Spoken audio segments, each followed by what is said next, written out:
Jorge Moreira da Silva, esta reforma profunda do Estado, esta refundação, para usar o termo que se usa, é de facto uma alteração constitucional? Eu acho que esta discussão é anacrónica. Eu estava a assistir ao debate e é extraordinário como já estamos a começar pelo fim. Já estamos a discutir o mecanismo legal de consolidar uma discussão que ainda não foi sequer iniciada. O que está em cima da mesa é o seguinte: depois de termos iniciado uma caminhada com déficit perto dos 9%, de chegar este ano a 5%, no próximo ano a 4,5% e a seguir a 2,5%, e disto ter sido alcançado com uma fortíssima redução da despesa pública, em 13 mil milhões de euros, e de redução do déficit estrutural primário em 6% em 2 anos, o que são valores recorde na nossa democracia, temos que fazer escolhas. Não é possível aumentar mais os impostos. Aliás, a solução que foi encontrada para o próximo ano é uma solução que rapidamente tem que ser substituída. Estamos todos de acordo que é uma situação extraordinária.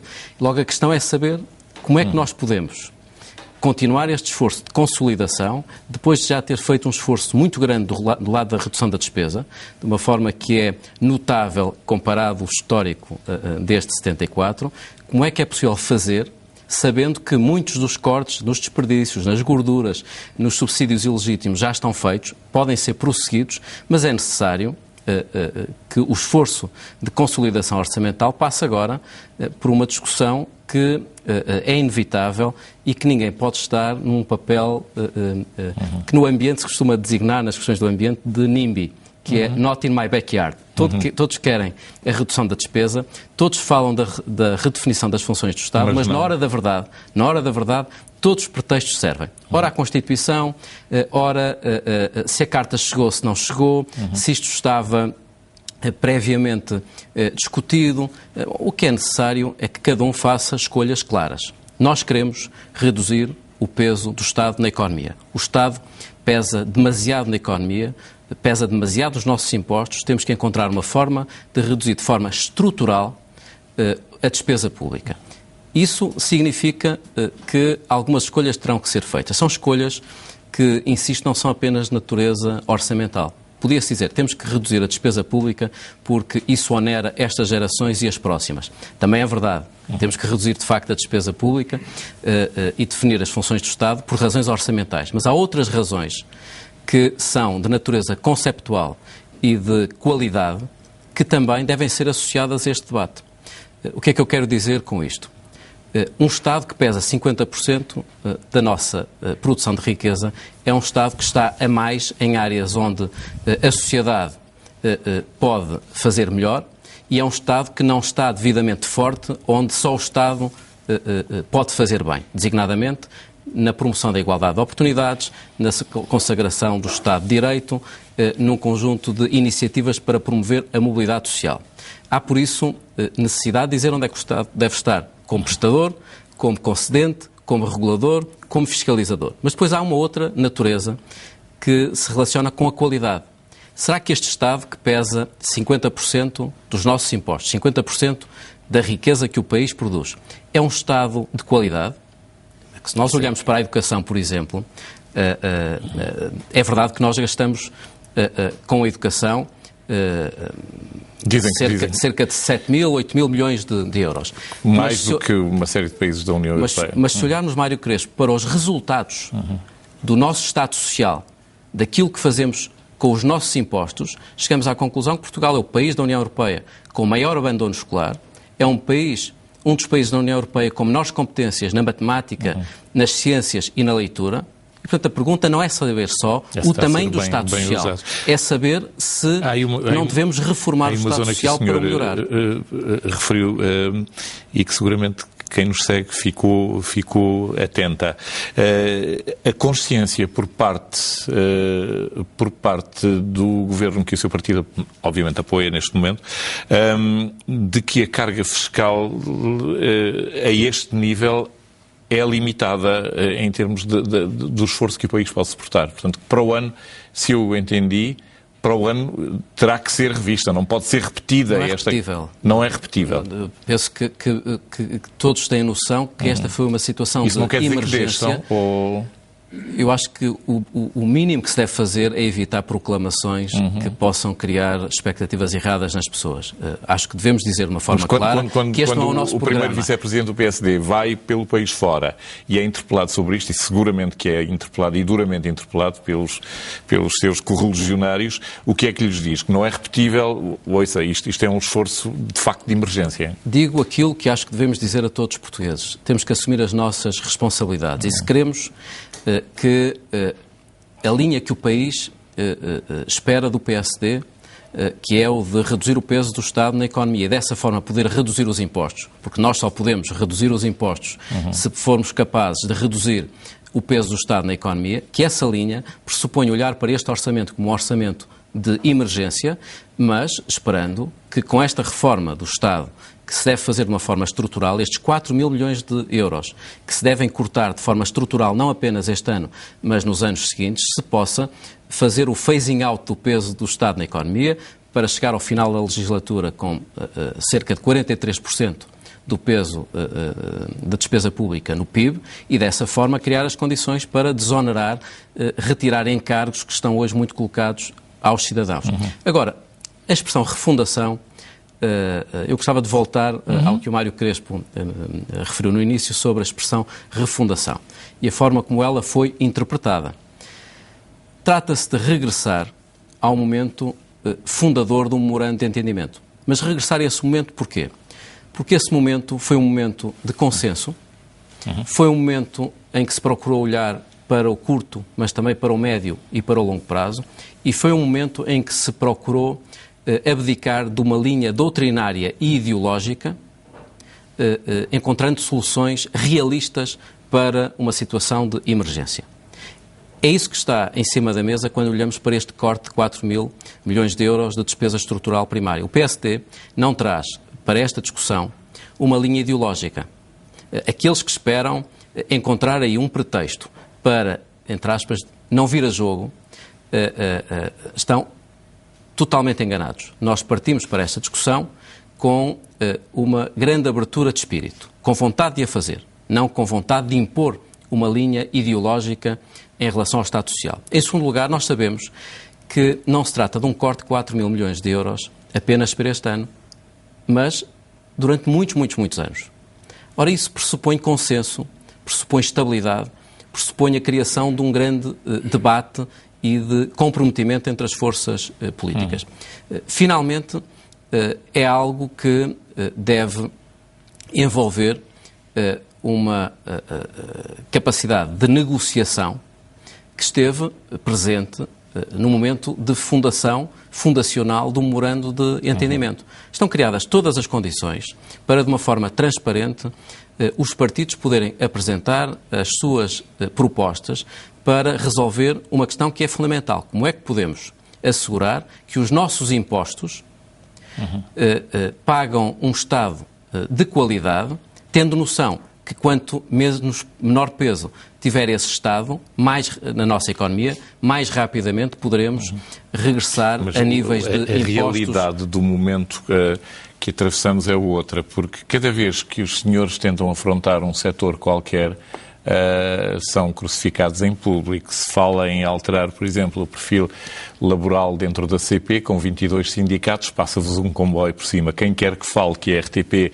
em média, tem anos que custam exatamente 1 milhão de euros por dia, é crucificado na praça pública. Portanto, como é que se toca nestes setores tão vocais que dominam tanto a nossa comunicação social e aqui uma leitura pessoal sem contraditório praticamente nenhum? Não há ninguém no país que defenda a vossa linha. Sabe que eu acho que é cada vez mais importante, e eu para esse combate estou muito disponível, exigir que todos apresentem alternativas. Este não é um tempo de pensamento único. É um tempo de emergência onde devemos estar todos mobilizados, sem visões partidárias ou manicaístas, mobilizados por um esforço comum. Mas olha que é um tempo de pensamento único. Mas isso é a observação de alguém que que acompanha as primeiras páginas dos jornais de ontem. Muito exigente. É um tempo muito exigente. Denotavam exatamente esse pensamento único, seja ele comercial ou não. É um tempo muito exigente, é necessária muita resiliência, muita vontade de dialogar, de explicar, de envolver os cidadãos e as forças políticas e sociais, mesmo sabendo que muitas vezes nem toda a gente parte para esta discussão de espírito aberto. Agora, não deixaremos nunca de exigir que se apresentem alternativas, porque há uma discussão que, se não for feita de uma forma clara, ilude os portugueses. Os portugueses hoje estão a fazer escolhas.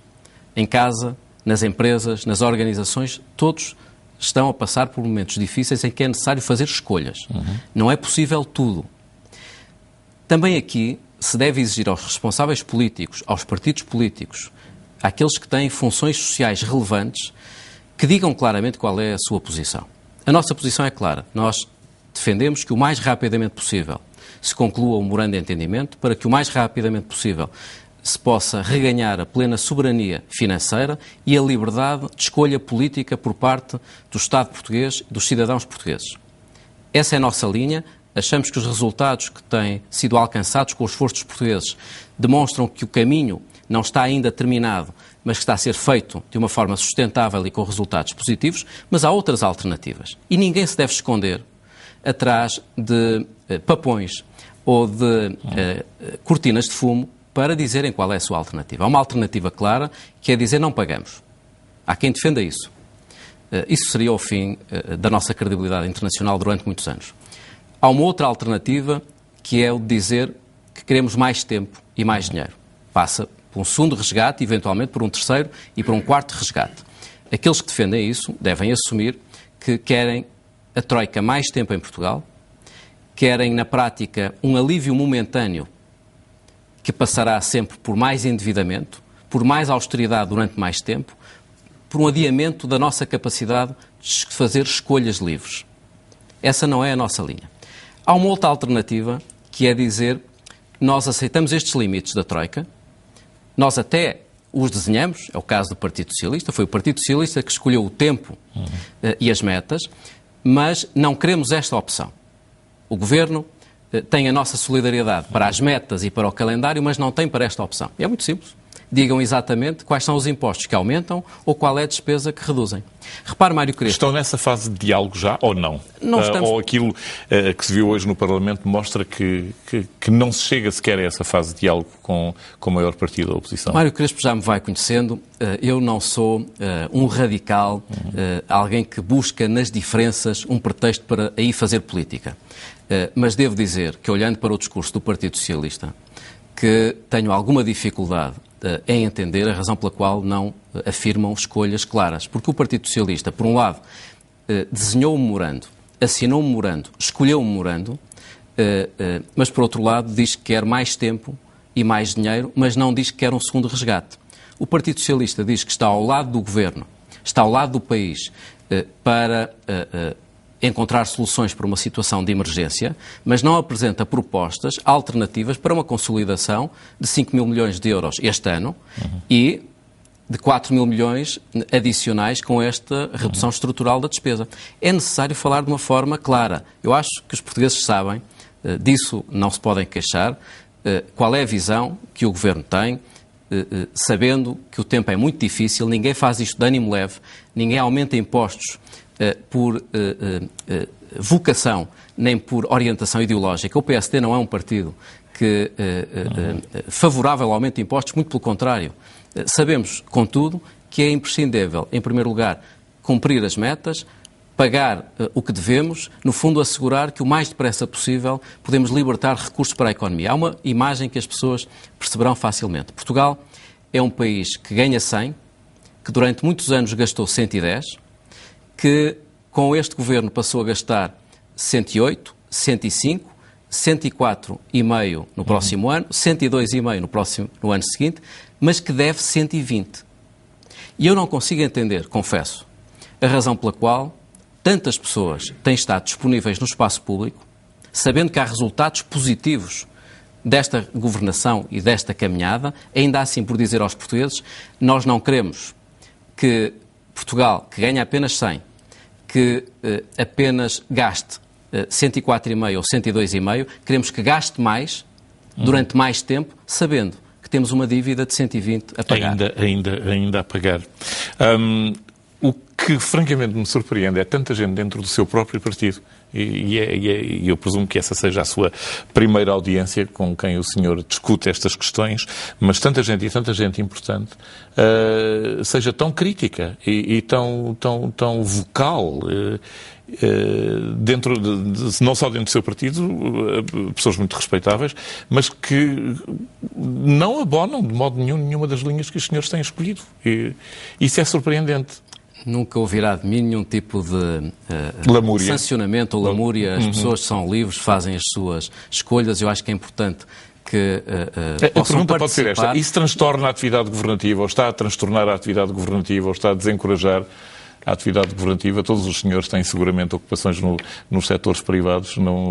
De resto, a maior parte dos senhores não depende sequer da política para esta função. Havia vida seguramente antes do governo ou da posição política. Isto desencoraja-vos a continuar?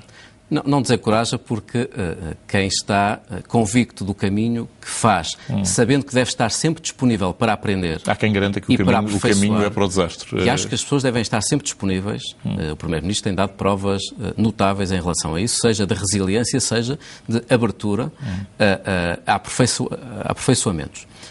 Acho que quem tem responsabilidades, seja no presente, seja porque tem uma relevância social elevada, porque exerceu funções no passado, deve estar sempre disponível para apresentar alternativas e para participar no debate. Está-se a dirigir ao Partido Socialista, necessariamente. E também a todos os militantes do PSD. Todos os militantes do PSD Mário Crespo, eu não quero entrar por aí para não confundir os planos, mas como sabe, eu criei uma organização, uma plataforma cívica para, com 400 pessoas, em que 90% delas não são militantes do PSD, pensar uma visão pós-troika. Isto é, nós temos sempre capacidade para pensarmos apresentando alternativas. Aquilo que eu espero dos partidos, das organizações, mas até de militantes do PSD, que têm apresentado visões diferentes quanto à análise, quanto ao diagnóstico, é que estejam sempre disponíveis para apresentar alternativas. Este não é um tempo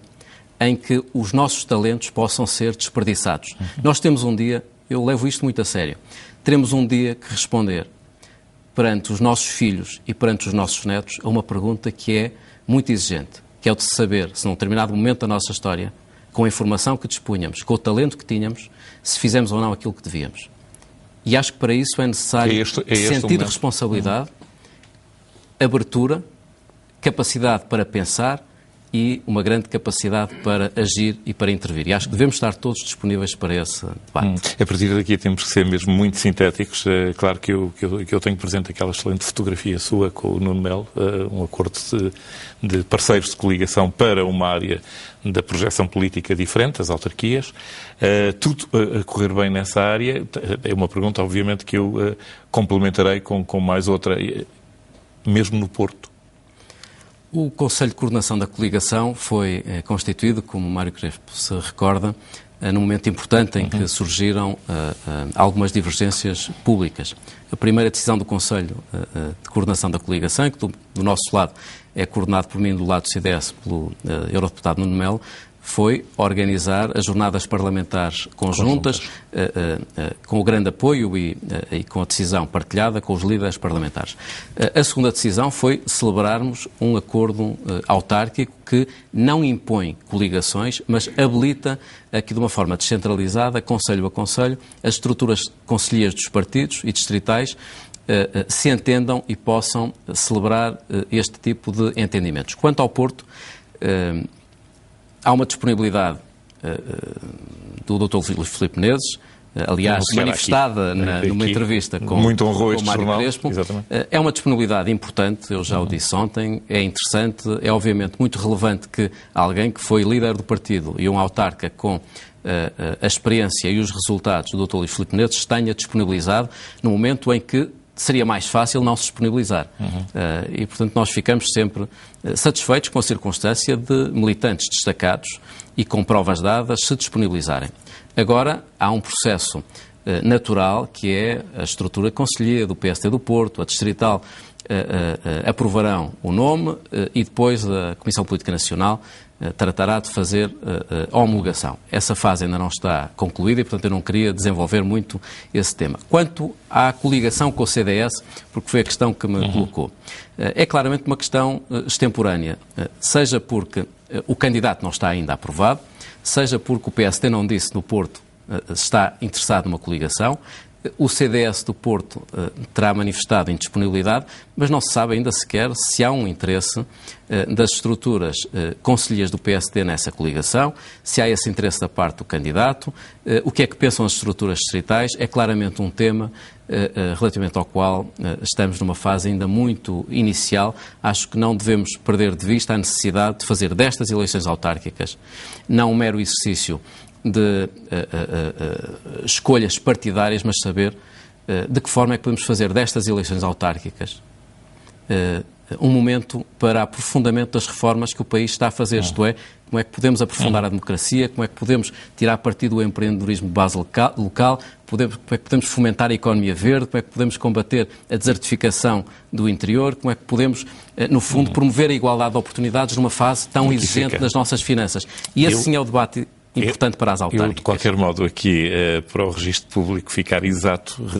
vi que utilizou o termo aprovarão, que é um termo de futuro sem qualquer condicional lá, penso, e como eu estou um bocado estruturalista na linguagem, considero que, portanto, o mais provável será que o PSD aprove... O PSD aprovou, no PSD do Porto, aprovou um perfil... no qual se conforma o...